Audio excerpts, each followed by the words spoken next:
نحمده ونستعينه ونستغفره ونعوذ بالله من شرور أنفسنا ومن سيئات أعمالنا من يهده الله فلا مضل له ومن يضلله فلا هادي له وأشهد أن لا إله إلا الله وحده لا شريك له وأشهد أن محمدا عبده ورسوله أما بعد فإن خير الحديث كتاب الله وخير الهدي هدي محمد صلى الله عليه وسلم وشر الأمور محدثاتها وكل محدثة بدعة وكل بدعة ضلالة وكل ضلالة في النار فأعوذ بالله السميع العليم من الشيطان الرجيم بسم الله الرحمن الرحيم يا أيها الذين آمنوا اتقوا الله حق تقاته ولا تموتن إلا وأنتم مسلمون يا أيها الناس اتقوا ربكم الذي خلقكم من نفس واحدة وخلق منها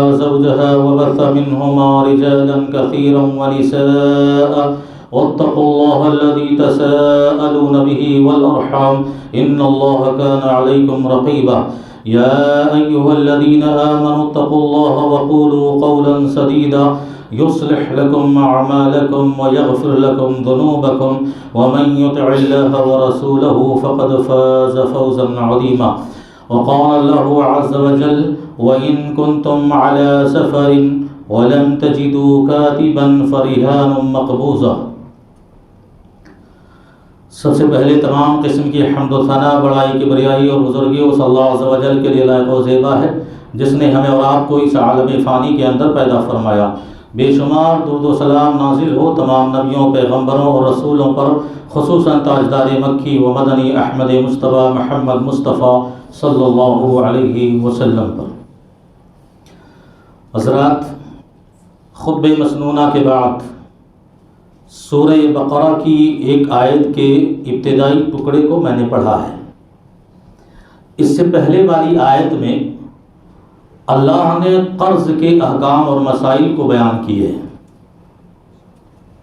کہ جب تم کبھی قرض کا لین دین کرو تو اسے لکھ لیا کرو، کون قرض دے رہا ہے، کتنا دے رہا ہے، کتنی مدت کے لیے دے رہا ہے۔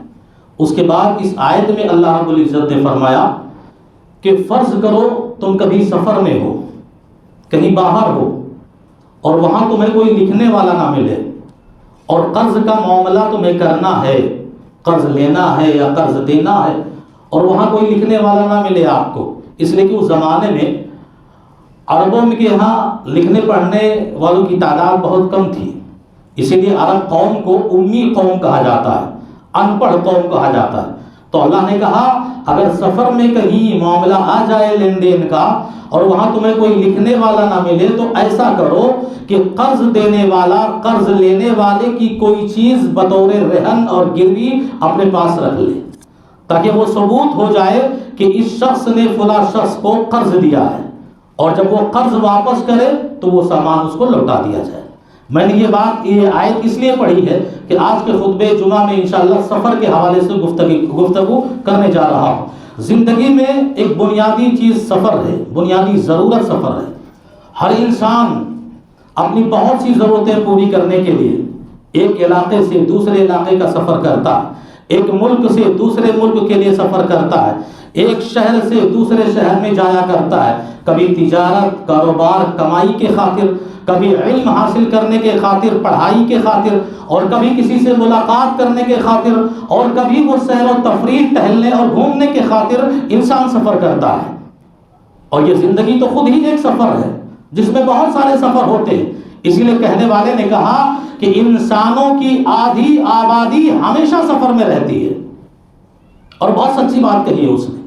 24 گھنٹے ہم جو سڑکوں کو آباد دیکھ رہے ہیں، 24 گھنٹے ہم جو راستوں کو آباد دیکھ رہے ہیں، 24 گھنٹے ہم جو اسٹیشنوں بس اڈوں پہ انسانوں کا چہل پہل دیکھ رہے ہیں، تو یہ صداقت اور سچائی نکھر کے آتی ہے کہ واقعی انسانوں کی آدھی آبادی ہمیشہ سفر میں رہتی ہے۔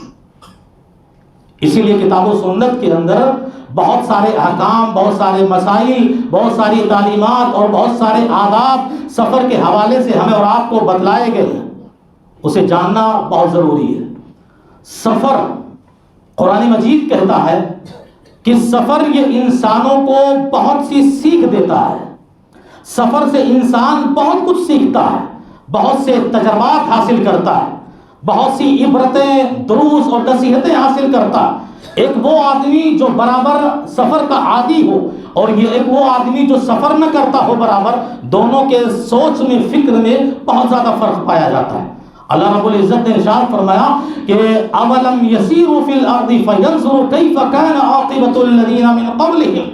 غافل انسانوں کو متنبہ کرتے ہوئے، وہ انسان جو اللہ کی یادوں سے بے خبر ہو چکے ہیں، ایسے لوگوں کو خبردار کرتے ہوئے اللہ نے فرمایا کہ تم زمین میں چلتے کیوں نہیں، تم سفر کیوں نہیں کرتے، تم زمینوں میں ٹہلتے گھومتے کیوں نہیں، اور دیکھتے کہ اللہ نے نافرمان انسانوں کو عذاب سے کیسے دوچار کیا.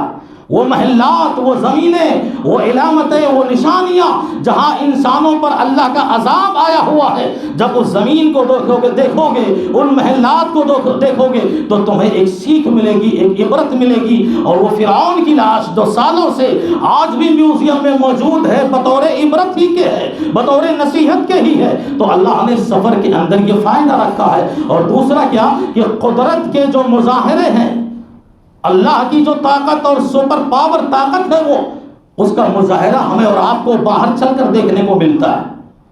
یہ زمین پر موجیں مارتی ہوئی سمندروں کی جو جال پھیلی ہوئی ہیں، یا زمین پر یہ جو بلند و بالا پہاڑ اس کے لیے کھوٹا بنے ہوئے ہیں، یا یہ وہ آسمان جو بلا کسی کھمبے کے معجزانہ طور پر ہمیں اور آپ کو سایہ دے رہا ہے اور کھڑا ہے، تو یہ ساری علامتیں، یہ ساری نشانیاں اور یہ سارے قدرت کے مظاہرے جب ہم دیکھتے ہیں تو ہمارے ایمان میں پختگی آتی ہے، ہمارا اپنے رب پر یقین اور مضبوط ہوتا ہے. اسی لیے اللہ نے بار بار قرآن مجید میں فرمایا کہ ذرا زمینوں کا سیر کرو. الم نجعل الارض مہادا، الم نجعل الارض مہادا، کہ ہم نے زمین کو تمہارے لیے بچھونا نہیں بنایا. الم نجعل الارض کفاتا، مختلف جگہوں پر زمین کو بطور عبرت کے ہمیں اور آپ کے لیے درس کے طور پر اللہ نے پیش کیا ہے. اور سفر یہ ایک ایسا موقع ہوتا ہے کہ انسانوں کے اپنے جو اخلاق ہوتے ہیں، جو کردار ہوتے ہیں، جو کیریکٹر ہوتے ہیں، جو عادتیں ہوتی ہیں، وہ کھل کر سامنے آ جاتی ہیں. انسان کس مزاج کا ہے، اس کی عادتیں کیسی ہیں، یہ کون سے کیریکٹر کا ہے، اچھا ہے یا برا، وہ سفر کرنے سے سب کچھ ظاہر ہو جاتا ہے. اسی لیے عربی زبان میں سفر کے لفظی معنی ہوتے ہیں ظاہر ہونے کے. وما سمی السفر سفرا الا لانه يسفر عن اخلاق الرجل، کہ سفر کے معنی ہوتے ہیں کہ وہ سفر جو انسان کے اخلاق اور کردار کو کھول کر ظاہر کر دیتا ہے. حضرت عمر بن خطاب رضی اللہ تعالی عنہ کے پاس ایک شخص نے دوسرے شخص کی تعریف کی. عمر بن خطاب رضی اللہ تعالیٰ عنہ نے کہا کہ اس شخص کی تعریف کر رہے ہو، یہ بتاؤ کہ کیا تم نے اس سے کبھی لین دین کیا ہے، کوئی معاملہ کیا ہے؟ کہا نہیں. کہا تو پھر کیا تم نے اس کے ساتھ کبھی سفر کیا ہے؟ کہا نہیں. کہا پھر تو کیا تم اس کے پڑوسی ہو؟ کہا نہیں. کہا پھر تمہیں تعریف کرنے کا کوئی حق نہیں ہے. بلا جانچے، بلا پرکھے، بلا پڑتالے تم اس کی تعریف کر رہے ہو، مت کرو ایسوں کی تعریف.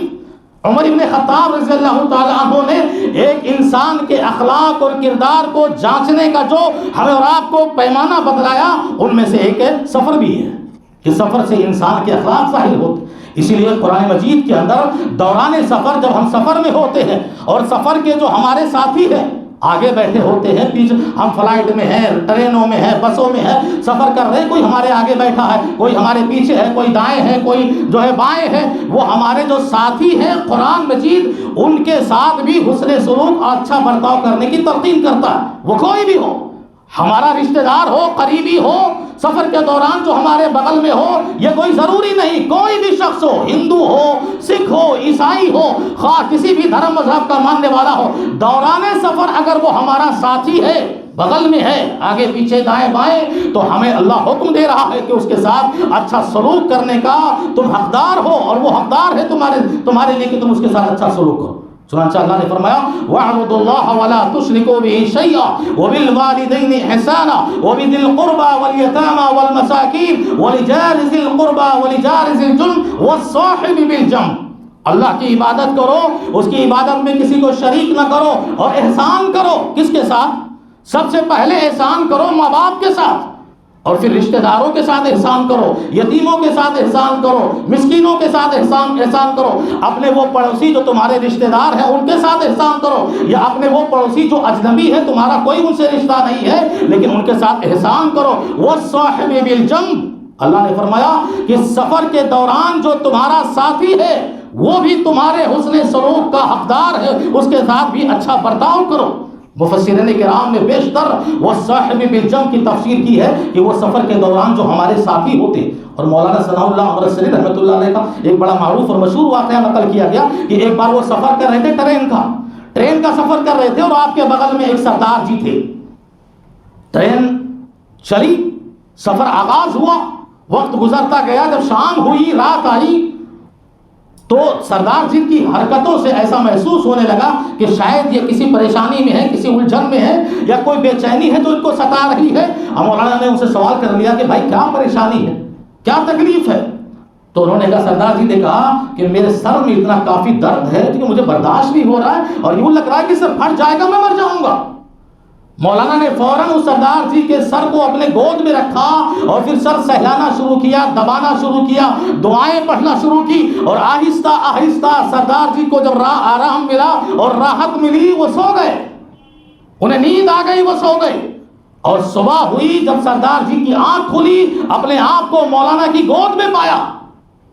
انہیں کہا، مجھے تو یہ پتا ہے کہ رات کے ابتدائی حصے میں میرا سر آپ کی گود میں تھا، لیکن صبح میں آپ کی گود میں صبح کر رہا ہوں، کیا آپ پوری رات اسی طرح مجھے گود میں لیے رہے؟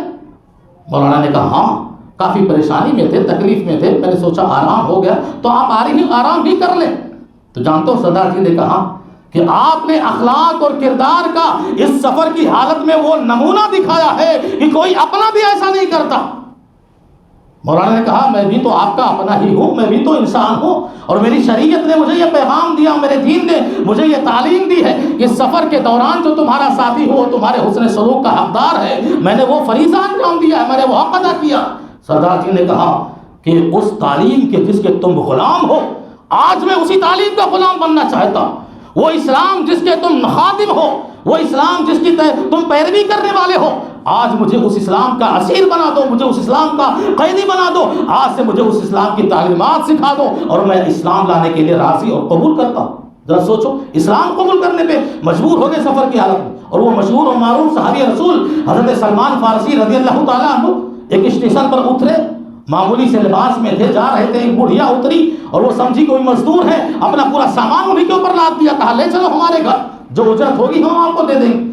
جب شہر میں داخل ہوئے صحابی رسول، جب شہر میں داخل ہوئے اور آواز آئی، السلام علیکم یا امیر المومنین، راستوں میں کئی لوگوں نے سلام کیا امیر المومنین کہہ کے، بڑھیا دنگ ہو گئی اور کانپ اٹھی، اس کے پیروں تلے زمین کھسک گئے، ارے یہ کون ہے؟ میں نے سمجھا یہ کوئی مزدور ہوگا، اور یہ تو مسلمانوں کا امیر ہے، یہ تو مسلمانوں کا خلیفہ ہے۔ ڈر گئی وہ اور فوراً گئی عاجزی اور انکساری کے ساتھ، بیٹا مجھے معاف کرنا، میں نہیں جان پائی کہ آپ کوئی جو ہے امیر ہو مسلمانوں کے، میں نہیں سمجھ سکی، میں نے تو مزدور سمجھ کے ایسا کیا۔ تو سلمان فارسی رضی اللہ تعالیٰ عنہ جواب دیتے ہیں کہ اماں ایسی کوئی بات نہیں، میں مسلمانوں کا امیر ضرور ہوں، اسی لیے تو میری یہ ذمہ داری ہے کہ میں آپ کے سفر میں کوئی آپ کے کام آ سکوں۔ اس عورت نے کہا کہ آپ کا یہ اخلاق و کردار دیکھ کر مجھے یہ اندازہ ہو رہا ہے کہ جب ایک امتی کا یہ اخلاق ہے تو اس کے پیغمبر کا اخلاق کیسا رہا ہوگا، اور فوراً اسے اسلام قبول کر لیا۔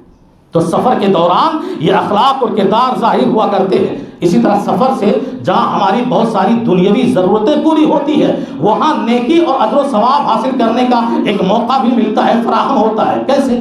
اللہ کے نبی صلی اللہ علیہ وسلم نے ارشاد فرمایا، اذا مرض العبد او سافر، اذا مرض العبد او سافر كتبت له مثل ما كان يعمل مقيما صحيحا، کہ دیکھو جب آدمی تندرست تھا، صحت مند تھا، طاقتور تھا، تو وہ بہت ساری نیکیاں کرتا تھا، بہت سارے قرآن کی تلاوت کرتا تھا، صدقہ و خیرات کرتا تھا، صبح و شام کے اذکار اور دعائیں پڑھتا تھا، اور وہ نہ جانے بہت ساری نیکیاں کرتا تھا۔ آج وہ مریض ہو گیا، آج وہ بیمار ہو گیا، اب وہ ساری نیکیاں نہیں کر پا رہا ہے۔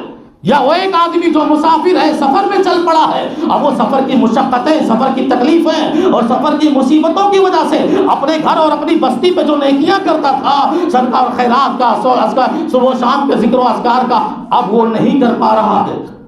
پیارے نبی صلی اللہ علیہ وسلم ارشاد فرما رہے ہیں کہ وہ مریض جو صحت کی حالت میں نیکیاں کر رہا تھا اب نہیں کرتا ہے، مسافر سفر کی حالت میں ہے وہ نہیں کر پا رہا۔ دیکھو فرائض اپنی جگہ پر، فرائض جو نماز فرض ہے وہ تو سفر میں بھی پڑھنا ہے، لیکن اور جو اس سے ہٹ کر نفلی عبادتیں ہوتی ہیں، قرآن کی تلاوت، ذکر و اذکار، صدقہ اور خیرات، یہ ساری چیزیں نہیں کر پا رہے۔ پیغمبر نے فرمایا کتبت لہ مثل ما کان یعمل مقیما صحیحا، کہ جب وہ تندرست تھا اور جب وہ مقیم تھا، اپنے گھر تھا، جو نیکیاں کرتا تھا اب وہ نیکیاں نہیں کر پا رہا ہے، لیکن اس کے باوجود اس کے اس سارے اعمال کے اجر و ثواب اس کے نام اعمال میں لکھے جا چکے ہیں۔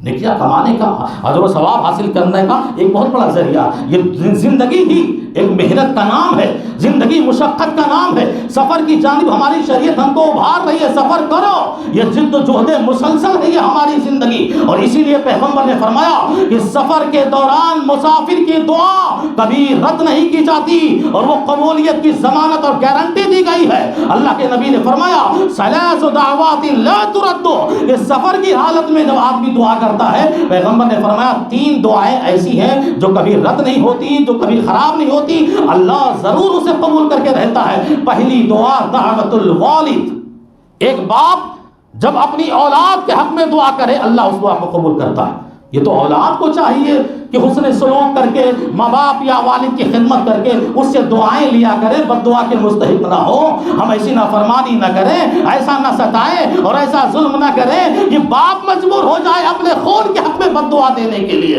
ایسی خدمت کرو اور ایسا حسن سلوک برتو اور ایسا انجام کرو ان کے ساتھ، اور وہ رویہ اختیار کرو کہ باپ کی زبان سے اپنی اولاد کے لیے صبح و شام خود بخود دعا نکل جائے، اور وہ دعا نکل گئی تو رب کی بارگاہ میں قبول ہو کر رہے گی۔ وَدَعْوَةُ الْمَظْلُومِ، مظلوم کی دعا بد دعا سے بچو۔ ظالم جو ظلم کرتا ہے مظلوم پر، وہ اس کی آہ، اس کی چیخ اور پکار جب آسمان سے ٹکراتی ہے اس کی دعا رد نہیں کی جاتی۔ وَدَعْوَةُ الْمُسَافِرِ، اور سفر کی حالت میں جو مسافر دعا کرتا ہے اللہ اس کی دعا کو رد نہیں کرتا۔ اس لیے ہم اور آپ جب سفر میں ہوں اپنی آخرت کے لیے دعا کریں، اپنے ماں باپ کے لیے دعا کریں، اپنے عزیز و اقارب کے لیے دعا کریں، رشتہ داروں کے لیے دعا کریں، اپنے مقتدی و اماموں کے لیے دعا کریں، استاد و شاگردوں کے لیے دعا کریں۔ سفر کی حالت میں ہو سفر کو رائے گاہ نہ کریں، دعاؤں پہ دعائیں کرتے رہیں، اللہ اس دعا کو ہمارے حق میں ضرور قبول فرمائے گا۔ لیکن سفر کے کچھ آداب بھی ہیں جن کا لحاظ کرنا ہمیں اور آپ کے لیے ضروری ہے۔ ایک تو لمبے سفر پہ جو جا رہا ہے اس کو تو خاص کر کے، اور چھوٹے موٹے سفر پہ جو جا رہے ہیں ان کو بھی ان تمام آداب کا لحاظ کرنا ضروری ہے۔ مختصراً جو میں نے نوٹ کیا ہے انشاءاللہ میں آپ کے سامنے بیان کروں گا۔ دیکھو آدمی جب لمبے سفر کے لیے روانہ ہو رہا ہے سب سے پہلے چاہیے کہ وہ استخارہ کر لے، استخارہ کر لے۔ پیغمبر صلی اللہ علیہ وسلم اس سماج میں مبعوث کیے گئے عربوں کی اس سرزمین پر، کہ عربوں کی ایک روایت تھی اور ایک رسم تھی کہ وہ اپنی قسمت معلوم کرتے تھے جب انہیں سفر کرنا ہوتا تھا۔ وہ اپنی قسمت معلوم کیسے؟ وہ ایک پرندہ اڑاتے، اگر رائٹ سائڈ پرندہ اڑ جاتا دائیں جانب تو وہ کہتے ہمارا سفر کامیاب ہوگا اور قدم آگے بڑھا دیتے، لیکن اگر وہ پرندہ بائیں جانب اڑ جاتا، لیفٹ سائڈ اڑ جاتا تو وہ اپنا سفر کینسل کر دیتے۔ یا اسی طرح ایک تیر نکلتا تو سفر جاری کرتے اور دوسرا تیر نکلتا سفر کینسل کر دیتے۔ پیغمبر صلی اللہ علیہ وسلم نے عربوں کے ان تمام اوہام و خرافات اور بدعات کو ختم کرتے ہوئے کہا بس کرو، صلاۃ استخارہ پڑھ لو، استخارہ کی نماز پڑھ لو، دعا پڑھ لو، قدم آگے بڑھاؤ۔ اگر سفر مشکلوں کا ہے، اگر سفر تمہارے لیے نقصان کا ہے، اگر سفر میں تمہارے لیے برائی اور شر ہے، اللہ خود بخود ایسی حالتیں پیدا کرے گا کہ تم سفر سے رک جاؤ گے، اور اگر وہ سفر میں خیر ہے، تمہارے لیے بھلائی ہے، تمہارے لیے فائدہ ہے، اللہ خود بخود تمہارے راستے آسان کر دے گا۔ تو استخارہ کر کے نکلے، اور اسی طرح ایک دوسرے کو دعائیں دیں۔ جو گھر والے ہیں نا جو رخصت کر رہے ہیں مسافر کو، انہیں چاہیے کہ دعا دے کر رخصت کریں، اور جو مسافر ہے اسے چاہیے کہ وہ اپنے گھر کو دعاؤں سے نماز کے رخصت ہو، ایک دوسرے کو دعا دیں۔ اور وہ دعا کے مضمون الفاظ بھی ہمیں اور آپ کو سکھلائے اور بتلائے گئے ہیں کہ رخصت کرنے والے جو گھر والے ہیں، عزیز و اقارب ہیں، دوست احباب ہیں، انہیں چاہیے کہ جب وہ کسی کو سفر کے لیے رخصت کر رہے ہوں وہ دعا دیں، استودع اللہ دینک و امانتک و خواتیم عملک، کہ جاؤ سفر میں تمہارے دین کو میں اللہ کے حفظ و امان میں دیتا ہوں، اللہ تمہارے دین کی حفاظت کرے، وہ امانتک، اور اللہ تمہاری امانت کی حفاظت کرے۔ امانت اہل علم کہتے ہیں یا بیوی بچے مراد ہیں، اور پھر کہا وہ خواتیم عملک، اللہ تمہارے خاتمے عمل کو حسن خاتمہ رکھے. کیوں؟ جانتے ہیں سفر ہے، آدمی سفر ہے، سفر میں جا رہا ہے، پتہ نہیں مسافر دوبارہ لوٹ کر آئے کہ نہ آئے. کوئی حادثے کا شکار، بہت سارے حادثے ہوتے ہیں سفر میں، آئے کہ نہ آئے. تو اسے دعا دے کر بھیجو، اللہ تمہارا خاتمہ جہاں بھی رہو حسن خاتمہ کرے. لوٹنے کے ارادے سے جا رہا ہوں مگر، لوٹنے کے ارادے سے جا رہا ہوں مگر سفر ہے، میرا انتظار مت کرنا. یہ دعا کر کے جائے. اس لیے جہاں بھی رہو تم خوش رہو، خاتمہ ہو حسن خاتمہ پر. اور مسافر دعا کرے اپنے گھر والوں کے لیے کہ استودعکم اللہ الذی لا تضیع ودائعہ. یہ اے گھر والوں، ہم بھی تمہیں ایسے رب کی حفاظت میں دے رہے ہیں جس رب کی حفاظت میں آنے کے بعد کوئی چیز ضائع نہیں ہوتی، کوئی چیز برباد نہیں ہوتی. اور پھر وہ مسافر سفر کے لیے سواری پر بیٹھے تو پھر وہ دعا پڑھے، بسم اللہ، اللہ اکبر اللہ اکبر اللہ اکبر، سبحان الذی سخر لنا هذا وما كنا له مقرنين وإنا إلى ربنا لمنقلبون. اللهم إنا نسألك في سفرنا هذا البر والتقوى ومن العمل ما ترضى. اللهم عوّن علينا سفرنا هذا واطوي عنا بعده. اللهم أنت الصاحب في السفر والخليفة في الأهل.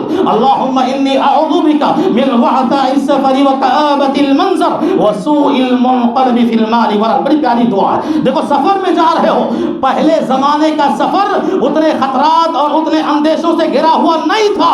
گھوڑے کی سواری تھی، اونٹ کی سواری تھی، گدھے کی سواری تھی، خچر کی سواری تھی. لیکن آج کی سواریاں بدل چکی ہیں. ہم جہاز سے سفر کرتے ہیں، ہم ٹرینوں سے سفر کرتے ہیں. خدا نخواستہ اگر جہاز حادثے کا شکار ہو جائے کوئی نہیں بچے گا، ٹرین حادثے کا شکار ہو جائے سینکڑوں جانیں چلی جائیں گی. اسی لیے اس دعا کی معنویت کو سمجھو.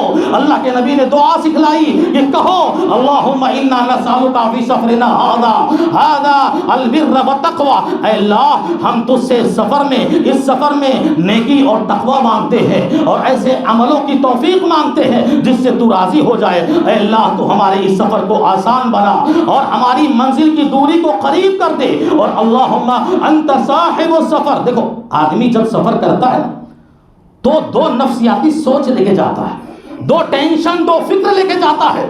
ایک یہ کہ سفر میں میں محفوظ رہوں گا کہ نہیں رہوں گا، مجھے حادثے بچنا ہے یا نہیں بچنا ہے، وہ اس ٹینشن میں جا رہا ہے. اور دوسرا ٹینشن یہ جو بیوی بچے ہیں، ماں باپ ہیں جنہیں چھوڑ کے جا رہا ہوں، میرے بعد ان کا کیا ہونے والا ہے. پیغمبر نے دعا سکھلائی، کہو اللہم انت صاحب فی السفر. اے اللہ اس سفر میں تو ہی میرا ساتھی ہے، والخلیفۃ فی الاہل، اور میرے بیوی بچوں کا میرے چلے جانے کے بعد تو ہی رکھوالا ہے، تو ہی نگہبان اور خلیفہ اور جانشین ہے. اللہم انی اعوذ بک من وعثاء السفر. اے اللہ سفر کی مشقتوں سے، سفر کی تکلیفوں سے میں تجھ سے پناہ چاہتا ہوں. وکآبۃ المنظر، اور دردناک بھیانک منظر سے میں پناہ چاہتا ہوں. دیکھو پہلے جو تھا سواری، پہلے وہ حادثے نہیں ہوتے تھے.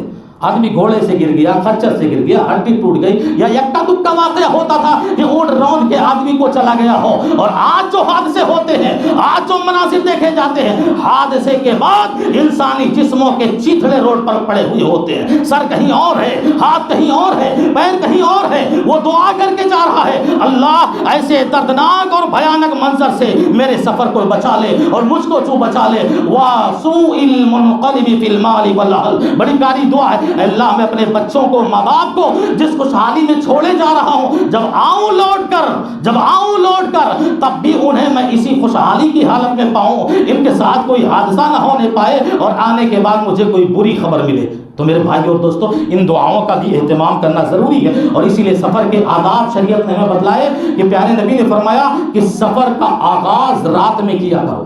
رات میں سفر کرنے کو ابھارا. علیکم بالدلجہ، تم سب رات کے ابتدائی حصے میں سفر کرو. اور وجہ جو نبی نے بتلائی ہے نا، آج وہ ہم اپنی آنکھوں سے دیکھ رہے ہیں. نبی نے فرمایا فَإِنَّ الْأَرْضَ تُطْوَى بِاللَّيْلِ، کہ رات میں زمینیں سمیٹ دی جاتی ہیں، رات میں مسافتیں کم کر دی جاتی ہیں. اسی لیے آج جو ٹرینیں دن میں تاخیر سے چلتی ہیں یا بسیں جو دن میں دیر سے چلتی ہیں، رات میں وہ اپنا وقت کور کر لیتی ہیں، وہ اپنا وقت کور کر لیتی ہیں. یہ ادب ہے جن کے پاس اپنی ذاتی گاڑیاں ہیں، جب وہ سفر کریں تو اس سنت کا لحاظ رکھیں. اور اسی طرح دوران سفر اللہ کا ذکر کرتے رہیں. اونچائی پر جائیں اللہ اکبر کہیں، نیچے جائیں سبحان اللہ کہیں، دعا کے اذکار اور اللہ کو یاد کرتے رہیں تاکہ سفر کا اکثر حصہ یہاں وہاں کی باتوں میں اور فالتو دلچسپیوں میں نہ گزرے، وہ اللہ کی یادوں میں گزرا کرے۔ اور اسی طرح اللہ کے نبی صلی اللہ علیہ وسلم نے فرمایا کہ اسٹیشن پر کہیں آپ نئی جگہ اترے ہو، نئی منزل پہ، نئے گاؤں میں اور نئی زمین پہ اترے ہو تو یہ دعا ضرور پڑھ لیا کرو، اعوذ بکلمات اللہ التامۃ من شر ما خلق۔ اس لیے یہ دعا پڑھو گے تو جس نئی جگہ پر تم اترے ہو وہاں کی کوئی مخلوق تمہیں کوئی نقصان نہیں پہنچائے گی، تمہیں کوئی نقصان نہیں پہنچا سکتی ہے۔ اور اسی طرح پیغمبر صلی اللہ علیہ وسلم نے ایک تعلیم بہت بہترین دی، کہا جب تین آدمی یا اس سے زیادہ ساتھ میں سفر کر رہے ہو، اس بات کا لحاظ رکھ، 3 آدمیوں سے زیادہ کا قافلہ سفر میں جا رہا ہے تو انہیں چاہیے کہ اپنوں میں سے کسی ایک کو اپنا امیر بنا لو۔ اذا خرج، ابو داؤد کی روایت ہے، اذا خرج ثلاثة في السفر فليؤمر احدهم، کہ جب تم 3 یا 3 سے زیادہ سفر کرو اپنے میں کسی کو اپنا امیر بنا لو اور اس کی اطاعت کرو پورے سفر، ورنہ بھٹک جاؤ گے۔ ایک کوئی اختلاف کرے گا، کوئی جھگڑا کرے گا، کوئی بات کہے گا، معاملہ حل نہیں ہو پائے گا اور سفر آسانی سے گزار نہیں سکو گے۔ اس لیے اپنا امیر بنا لو، اس کی اطاعت کرو اور سفر کا مقصد بھی پورا ہو جائے اور سفر بھی آسانی سے گزر جائے۔ اور اسی طرح ایک اور ادب اللہ کے نبی صلی اللہ علیہ وسلم نے ارشاد فرمایا، بتلائی ہے کہ جب سفر میں ہو اور ضرورت آپ کی پوری ہو جائے تو فوراً اپنے گھر لوٹ کے آؤ، اس لیے کہ السفر قطعۃ من العذاب، سفر ایک عذاب ہے۔ آج اپنے یہ جو سواریاں ہیں اس کا تصور نہ کرو، آپ تو ایئر کنڈیشن کی سواری ہے، فلائٹ ہے، ٹرین ہے، جو آسانیوں والا سفر ہے۔ پہلے زمانے کا جو سفر ہوتا تھا چلچلاتی دھوپ میں گھوڑے پر بیٹھ کر، اونٹ پہ بیٹھ کر، صحرا میں، چٹیل میدان میں، بعض تو پیدل چل رہے ہوتے جن کا پاؤں میں جن کے چھالے پڑ جاتے، تو پیغمبر نے فرمایا کہ وہ سفر ایک عذاب لگتا ہے، نہ وقت پہ کھانا ملتا ہے، نہ وقت پہ پانی ملتا ہے، نہ وقت پہ سونے کو ملتا ہے۔ تو جیسے ہی تمہاری ضرورت پوری ہو فوراً اپنے اہل خانہ اور اہل عیال کے بیچ میں آ جاؤ، اس لیے کہ السفر قطعۃ من العذاب، سفر ایک عذاب ہوا کرتا ہے۔ اور اسی طرح لمبے سفر سے اگر آ رہے ہو تو ایسا کرو، پہلے گھر والوں کو خبر کر دو، میں کب آ رہا ہوں، کب پہنچوں گا، کون سے، اچانک اپنے گھر کبھی نہ پہنچو، اس لیے کہ دیکھنے والے بدگمانی کے شکار ہو جائیں گے، یہ شخص بلا بتائے اپنے گھر آیا، کہیں ایسا تو نہیں اپنے گھر کا کوئی جرم اور اپنے اہل خانہ کی کوئی خیانت کو پکڑنے کے لیے اچانک آ دھمکا ہے۔ شریعت اخلاق اور عظیم کردار کی کتنی بہترین تعلیم دے رہی ہے کہ آپ کو آنا ہے فون کر کے آؤ۔ دیکھو پہلے زمانے میں تو فون نہیں تھا، پیارے نبی صلی اللہ علیہ وسلم کا یہ معمول تھا کہ جب آپ لوٹ کر آتے سفر سے تو کہاں جاتے؟ مسجد جاتے، مسجد میں 2 رکعت نماز پڑھتے، جب تک نماز پڑھتے ام المومنین کو خبر ہو جاتی کہ ہاں اللہ کے نبی سفر سے لوٹ کے آ چکے ہیں۔ اس لیے یہ بتایا گیا تاکہ آپ کے گھر والے بالکل استقبال کے لیے پوری طرح تیار رہا کریں۔ تو یہ سفر کے کچھ آداب تھے۔ اسی طرح دیکھو سفر کی مشقتوں اور سفر کی تکلیفوں کا خیال کرتے ہوئے ہماری شریعت نے بہت ساری رخصتیں دی ہیں، بہت سارے چھوٹ دیے ہیں۔ مثال کے طور پر آپ دیکھو رمضان کے روزے، آپ سفر میں ہو رمضان کے روزے نہ رکھو، فمن كان منكم مريضا او على سفر فعدة من ايام اخر فان الله يريد بكم اليسر ولا يريد بكم العسر۔ رمضان کے جہاں کا وہ مسائل ہے کہ اگر مریض ہو یا سفر میں ہو رمضان کے روزے چھوڑ دو، بعد میں اس کی قضا کر لو دوسرے دنوں میں، اس لیے کہ اللہ تمہارے لیے آسانی چاہتا ہے، سختی نہیں چاہتا۔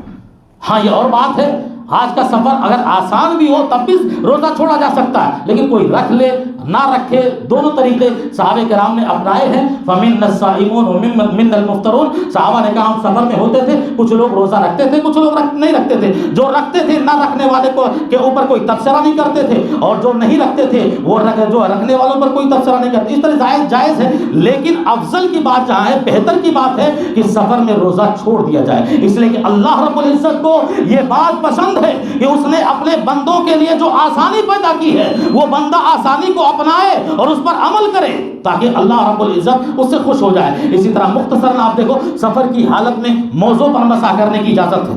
اگر مقیم آدمی ہے وضو بنا کے موزہ پہنتا ہے، ساکس پہنتا ہے، تو 1 دن 1 رات مقیم آدمی اس پر مسح کر سکتا ہے، اور اگر سفر کی حالت میں ہو تو 3 دن اور 3 رات تک وہ موزہ نہ نکالے، باوضو ہو کر اگر پہنا ہے اوپری حصے پر مسح کر لے، یہ اس کے لیے اجازت ہے اور اس کے لیے رخصت دی گئی ہے۔ یا اسی طرح ایک اور رخصت ہے مختصراً جمع بین الصلاتین، آپ سفر میں ہو، نماز پڑھنے میں دقت ہے تو 2 نمازیں جمع کر لو. دیکھو فجر کی نماز وہ کسی کے ساتھ جمع نہیں ہوگی، وہ اپنی جگہ پر رہے گی، لیکن ظہر کو عصر میں یا عصر کو ظہر میں دونوں ایک ساتھ جمع کر لیجئے، یا مغرب کو عشاء میں اور عشاء کے ساتھ مغرب کو، اس طرح آپ جمع کر لیجئے.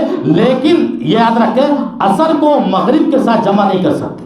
ظہر کو عصر، عصر کو ظہر، مغرب کو عشاء، عشاء کو مغرب، یہ دونوں نمازیں جمع کر سکتے ہیں. پہلی شکل کو جمع تقدیم اور دوسری کو جمع تاخیر کہا جاتا ہے. مثلا ایک مثال دیتا ہوں، آپ سفر کر رہے ہیں، یا پیارے نبی صلی اللہ علیہ وسلم کا بھی معمول تھا کہ اگر وہ ظہر کی نماز کا وقت ہونے سے پہلے سفر کر رہے ہیں، ظہر کی نماز کا وقت نہیں ہوا، 11:30 بجے آپ کو سفر کرنا ہے، آپ ظہر کی نماز کو مؤخر کر دیجئے اور عصر کے وقت میں جا کر اس کو پڑھ لیجئے. یا آپ روانہ ہو رہے اس وقت جب ظہر کی نماز کا وقت ہو چکا ہے تو آپ ظہر کی نماز میں عصر کی نماز کو بھی ملا لیجئے. اس طرح دونوں نمازیں جمع کر لیجئے. اس کو جمع بین الصلاتین کہا جاتا ہے. اور یہ جو مسافر کے لیے رخصت دی گئی، اور اسی طرح قصر کی بھی مہلت دی گئی ہے، رخصت دی گئی ہے. 4 رکعت والی نمازیں 2 رکعت کر کے پڑھ لیجئے.